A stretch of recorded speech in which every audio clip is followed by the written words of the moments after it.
In this section, we shall discuss the audit process. In this slide, you can see the complete audit process as per the requirements of ISO 19011. As we know that the audit clients can be either the auditee itself or any other organization, for example a client. For the internal audits, the audit clients would be the OHS department and auditees would be various process owners within the organization. Remember that regulatory audits do not necessarily follow this process, as this process is only for the organizations following ISO standards as the audit criteria. In the following slides, I shall explain each step in the simplest way, so you as auditors should have a complete understanding of the whole process. The first step in the audit process is that the audit client makes a formal request for the audit. In third-party audits, this request is made to the certification bodies who assign the responsibility of the audit to the audit team leader. In second-party audit, the audit client may request directly to the audit team leader to carry out an external audit of the auditee, for example a supplier on behalf of the client, which in such cases is an audit client. In a first party audit, the OHS department representative will assign the audit responsibilities to someone within the organization. Please remember that an organization may use the services of external auditors to conduct the internal audit for the organization if they lack expert internal auditors within the organizations. One thing to remember here is that there is a complete process of audit program management before the audit process starts. This is important to mention here because you must understand that it is not like the organizations deciding to request the audit one fine day without any planning in place. The audits are requested and carried out as planned activities from the audit program, keeping in view the overall objectives of the audit program. As far as step 1, that is audit request by audit client, is concerned, the responsibility for conducting an audit will remain with the assigned audit team leader. From hereafter, the audit team leader will take the driving seat. The audit team leader, as soon as being assigned the responsibility, will contact the auditee through email, phone call, or any manner felt appropriate and effective by them. The purpose of this contact is to plan the subsequent audit activities in consultation with the auditee, because without the auditee's involvement, the audit cannot proceed. The following are the reasons why the contact with auditee is important. Number 1, to let the auditee know who the audit team leader is and how to contact them, respond to their request, and provide the required documented information as part of the initial management system document review process. The documented information may include complete management system documentation, including the previous audit reports, regulatory audit reports, management review data, etc. Number 2, inform the auditee about the members of the audit team, including, if any, technical experts, observers, guides, interpreters, etc. And also let the auditee know about the professional profiles of the audit team members. And number 3 is to seek information from the auditee if they may require information security and to what extent. Number 4, agree on the audit schedule, for example dates, times, and number of days required to conduct the audit. Number 5, confirmation of audit objectives, audit scope, and audit criteria, and agree on the audit method, for example a 2-stage audit, that is a remote document review and on-site audit. Number 6, administrative arrangements, for example any safety and health issues that the audit team should know and also comply with, or if it is a large organization, who will arrange transport for the audit team or any other security concerns. Number 7, to understand if the presence of the audit team at the auditee premises can pose any OHS or other business risk to the auditee. Number 8, resolve the concerns, if any, of the auditee regarding any member of the audit team. Sometimes the auditee may ask to change an audit team member because they may have had a bad experience with them previously, or they may have some other concerns related to some auditors. Based on the information exchanged through the contact with the auditee, the audit team leader will see if there is feasibility for the audit or not. For example, the auditor may believe that keeping in view the circumstances, the audit objectives may not be achieved. For example, the auditee is reluctant to provide the documented information due to information security issues. The auditors cannot audit a management system if they are not provided with the documented information relevant to the OHS management system. The on-site audit access is not being provided by the auditee due to health and safety or any other concerns, or the auditee wishes the audit to be completed earlier than the planned time required to conduct an audit. For example, the auditee wants the audit must be completed in 1 day, when the audit team leader has calculated that the audit can be concluded in a minimum of 3 days. If any such issues arise, the audit team leaders should be flexible but without compromising the effectiveness of the audit. The audit team leader may propose an alternative to the audit client and auditee. Before the on-site audit, the audit team carries out the document review of the management system of the auditee against the audit criteria. The purpose of this document review is to understand if the auditee has established an effective management system documentation keeping in view the context in which they operate. For example, the auditee makes use of pressure vessels, but the OHS management system doesn't show any documents related to how the calibration of gauges and valves will be done, and to have an understanding of the auditee's operation with a view to knowing their significance for the audit objectives. For example, the chemical manufacturing plant will have more OHS risks than an admin office, so the sampling will be done accordingly. And prepare the working documents, for example, checklists, sampling and interview questionnaires, etc. based on the information captured through document review. The auditors may wish to follow an audit trail during an on-site audit when they may have some observation during the document review. For example, a large organization with more than 5,000 workforce has mentioned that all employees are consulted during the review of OHS policy. The auditor must be wondering how the organization carries out consultation at such a large scale when the same could be done with employees' representatives. The auditor will write this question or any other similar question and will ask during the on-site audit from the top management or the OHS director, etc. Similarly, if the organization has mentioned that calibration of gauges, valves and sensors is carried out as per the manufacturer's recommendations, but documents do not show the organization has any in-house calibration facility available, the management system also lacks information if the calibration is being carried out through an external provider. Here is a food for thought. You are auditing a stage 1 document review for an organization. You notice the following. Number 1. The organization has identified the OHS training needs and has mentioned that the provided training was effective. Number 2. The OHS manager alone is responsible for carrying out the risk assessments and corrective actions across the whole organization. Mention against each the audit trail you will carry out during an on-site audit. Pause this slide and think of the answer before I explain. As an auditor, I shall be curious to know how the organization carries out the training need assessment and how they measure if the provided training were effective. I will write down these questions and will ask the auditee representative during on-site audit. For point 2, I shall be looking for the organization's arrangement to conform with the requirements of clause 5.4 of ISO 45001, which is consultation and participation of workers. If the OHS manager is doing all the risk assessment, then how the workers' input is incorporated and how effective are the risk assessment results. The specific audit activities must be planned in advance, and such plans should be shared and agreed upon with the auditee. The audit plan can be different if it is a first, second or third party audit.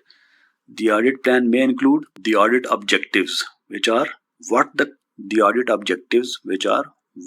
audit client wants from the specific audits. For example, the degree of conformity of the management system with the audit criteria, or compliance with regulatory requirements, or evaluation of the effectiveness and efficiency of the management system, or to the extent the management system is assisting the strategic business objectives of the organization, or all of them. The wider the audit objectives are, the more time and expertise it will require to conduct the audit in order to achieve the audit objectives. 2.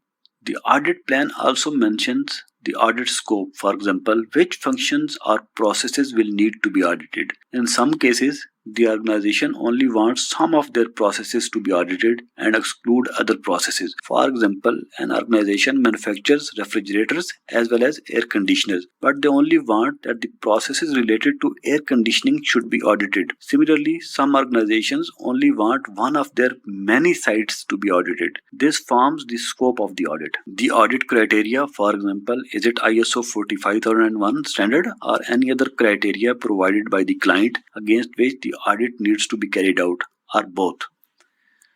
Number 4, the audit plan can mention, if needed, the need for the audit team to a tour of the auditee's facility in order to understand the process flow of the operational facilities. For example, a car manufacturing plant tour from the warehouse to the assembly area, and then finishing, testing and dispatch, etc. to understand the company's processes. Number 5 is audit method. For example, will it be completely remote or it will be conducted on site, and for how many days, dates and time. Number 6, the composition of the audit team, including, if any, observers, interpreters, or technical experts, and the role of each during the audit. Number 7, the sample size and details about the sampling methods which will be used to collect the audit evidence. Number 8, working and reporting language of the audit. ISO does not forbid auditing in any local languages. Number 9, audit report topics. For example, apart from a third-party certification audit, the auditee or audit client may ask for recommendations from the audit team. Number 10 is administrative arrangements. For example, logistics, health and safety, security of information, and meeting with the top management, for example, during opening and closing meeting. Number 11 is the communication opportunities between auditee and the audit team during the on-site audit to discuss the audit findings.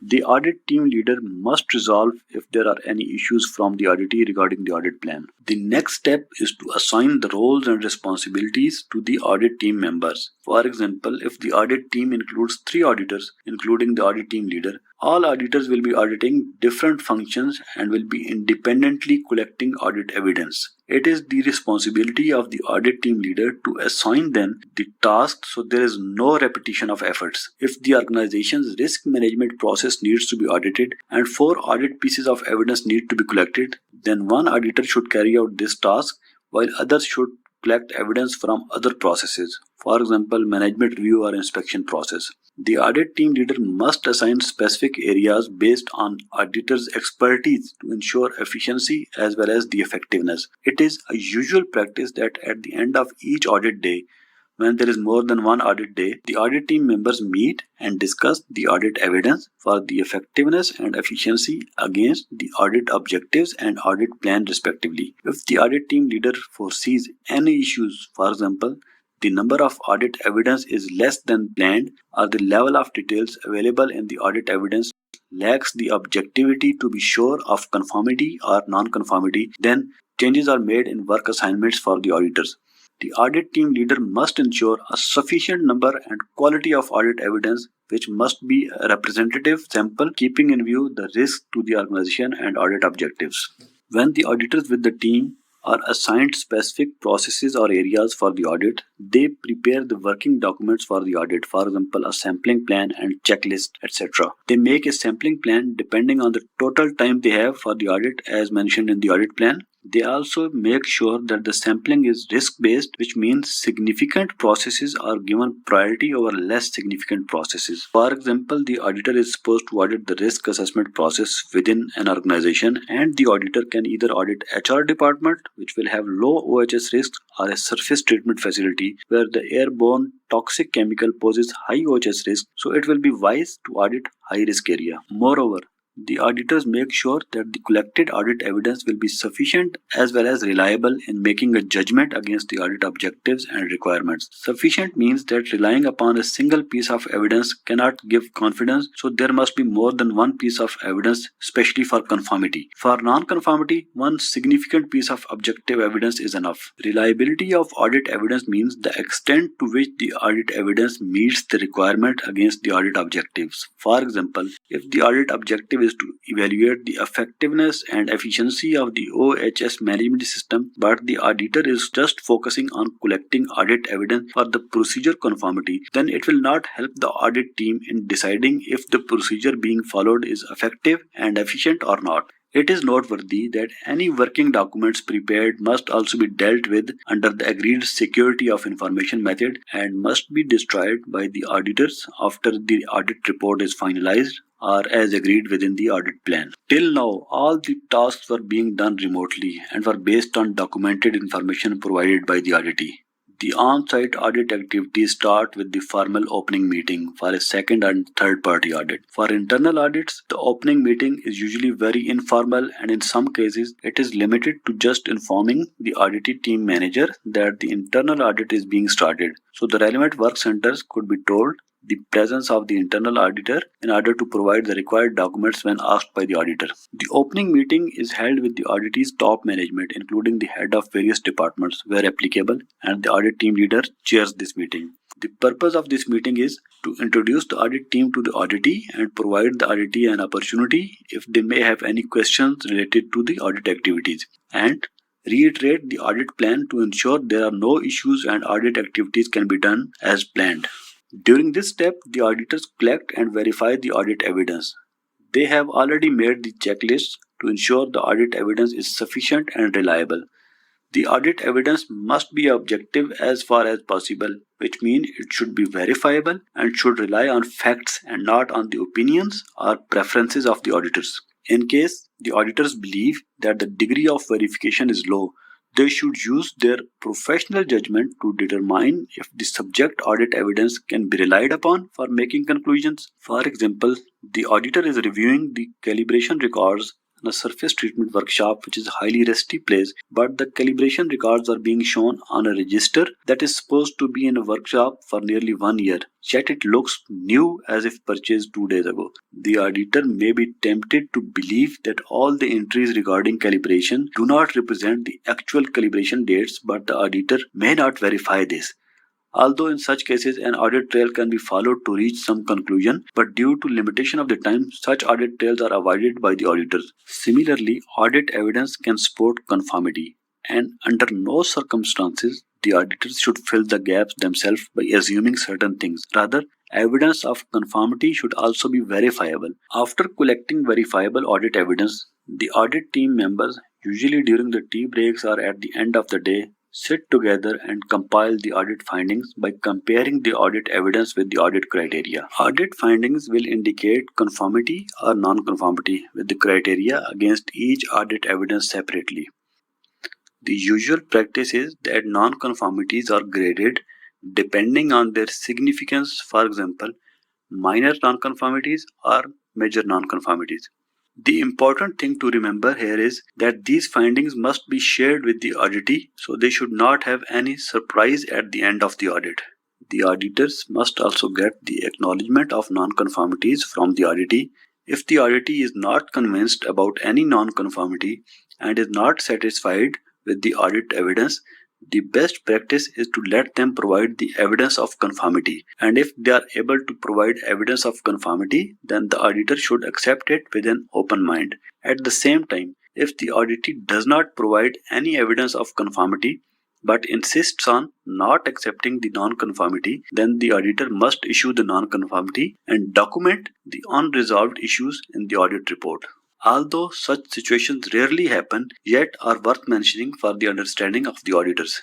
Audit findings should also include opportunities for improvement, good practices with the management system, and recommendations if included within the audit plan. Please note that a third-party certification audit cannot ask for suggestions or recommendations due to the conflict of interest. After the audit findings, the audit team leader must prepare the audit conclusions in consultation with other auditors from the same team. The audit conclusions are very significant for the audit client as well as the auditee, as they tell about the degree to which the management system is serving the intended function for which it was designed. For example, OHS performance improvement or OHS culture improvement, legal requirements compliance, etc. And the degree to which the OHS management system is meeting the requirement of audit criteria, for example, ISO 45001 requirements. And the continual improvement in the management system is being achieved and to what extent. And the degree to which the audit objectives have been achieved and how much audit scope was covered by the audit team during the audit. A closing meeting is conducted to formally present the audit findings and audit conclusions to the auditee. Almost the same people who attended the opening meeting also attend the closing meeting. The audit team leader chairs the closing meeting and will advise the auditee of situations encountered during the audit that may decrease the confidence that can be placed in the audit conclusions. Such situations can be, for example, the unavailability of any auditor during the audit due to medical or any other emergency situations, the incapacity of auditors to collect sufficient audit evidence due to a number of reasons, for example, long lunch and tea breaks by the auditee, Are the documents needed for verifying evidence were delayed by the auditee or any other weather issues, etc. The audit team leader should agree on a time frame for the action plan to address the audit findings with the auditee. The audit team leader should also advise the auditee that audit findings are based on a sample and may not necessarily be representative of the whole OHS management system's performance. The auditee should also be told the process to follow in order to address the audit findings and the consequences if audit findings are left unactioned. The auditee is also advised about the complaint and appeal procedure in case they may have any issues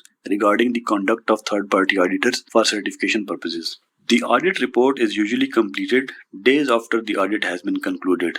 This should, however, be timely provided so the auditee may present it as a formal evidence to the stakeholders.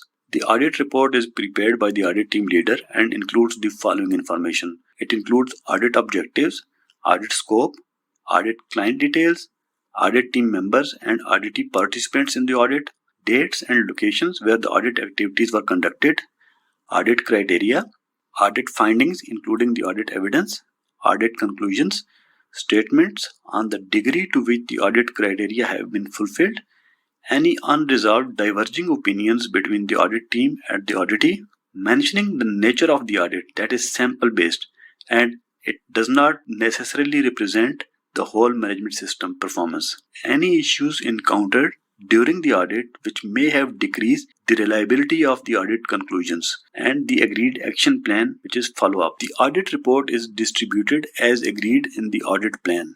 The audit team leader should take due care of the confidentiality of the audit report. The audit team should not disclose any information unless required by the law. In such situations, the audit client and auditee must also be informed. The auditee is required to carry out the corrections and corrective actions and inform the status to the audit team as agreed. The audit team must ensure the effectiveness of proposed corrective actions and seek verification. The verification could also be done during subsequent audits, for example, surveillance audits. The opportunity for improvement in a third-party audit is not mandatory for the auditee to take any action on, but does really add value to the auditee's management system and is usually considered by the auditee. In case the auditee prefers not to take any actions for the audit findings or opportunity improvements, the auditors may review during the subsequent audits if unactions may have negatively affected the performance of the auditee's OHS management system. We shall discuss with example about the improvement opportunities and potential non-conformities in an OHS management system in detail in element 4.